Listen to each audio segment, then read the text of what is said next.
Merci Augustin. Bonsoir tout le monde. Je ne savais pas que c'était un guet-apens.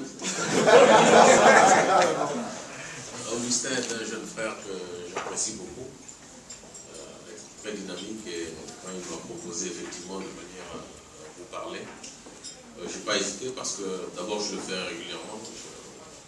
Je n'ai jamais eu l'occasion d'échanger sur les questions de développement, sur le rôle de la banque, qui reste encore mal compris par beaucoup.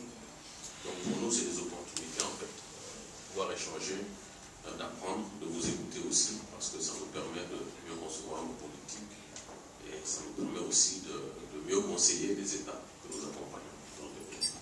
Donc je ne pouvais pas dire non à cette invitation. C'est vrai qu'on a tous un calendrier très très chargé. Je voudrais vous remercier en tout cas d'avoir répondu massivement à cette invitation donc, de ce think tank.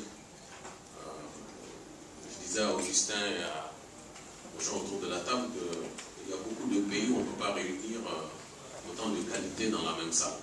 Donc je pense que la Côte d'Ivoire, en tout cas, se doit d'être fière d'avoir des jeunes Ivoiriens compétents, brillants, qui seraient dans ce qu'on peut appeler le top partout, qui seraient compétitifs partout, et c'est bien de voir en Côte d'Ivoire concernés par le devenir de leur pays. Donc ça, je voudrais vraiment vous féliciter. J'ai travaillé sur une vingtaine de pays en Afrique, peut-être un peu plus sur les pays au Moyen-Orient. Je peux vous garantir que ce genre de discussion, on ne peut pas l'avoir avec plus d'une trentaine de personnes motivées, conscientes, déterminées à faire quelque chose pour leur pays. Je viens d'un pays pas très loin qui est en difficulté en ce moment. Les gens ont plutôt tendance à vouloir partir parce qu'il n'y a pas beaucoup d'espoir. Les gens sont dans une dynamique plutôt négative et je pense qu'ici c'est plutôt le contraire. Donc je tenais quand même à le souligner.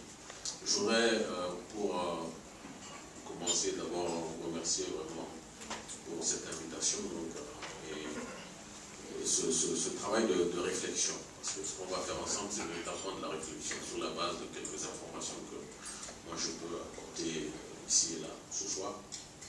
Mais c'est vraiment en militant, je dirais, convaincu de la réflexion que j'ai aussi accepté de venir et de partager un peu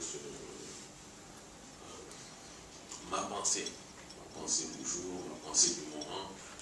La Côte d'Ivoire est un pays qui sort de crise. C'est vrai que moi j'aime beaucoup ce pays.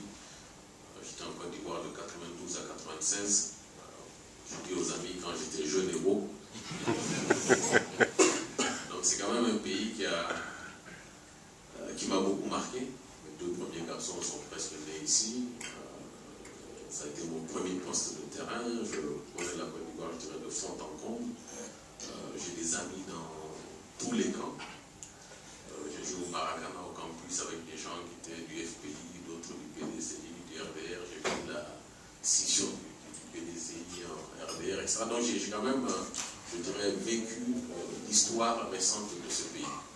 Et donc quand on m'a demandé de revenir en 2008 pour accompagner la Côte d'Ivoire dans sa sortie de crise, déjà dans un premier temps, et puis plus tard dans son renouveau, je ne pouvais pas hésiter. Je n'ai pas hésité à le faire. Donc c'est aussi le cœur qui va parler. Et quand on est dans ma posture à moi, je pense qu'on peut se permettre de dire des choses aussi qui fâchent, d'aborder tous les sujets sans complaisance. Et ceux qui me connaissent savent que je n'ai pas ma langue dans la poche, je n'ai pas langue de bois, et j'ai exactement le même langage avec vous que j'ai avec les autorités, que j'ai avec les diplomates, que j'ai avec les jeunes à l'université. C'est un langage de vérité. J'espère que moi aussi je pourrais vous dire ce que je pense du rôle des jeunes cadres de ce pays et ce que vous devez faire. Beaucoup sont restés un peu en marge, il faut le reconnaître. Alors c'est bien que ce genre de think tank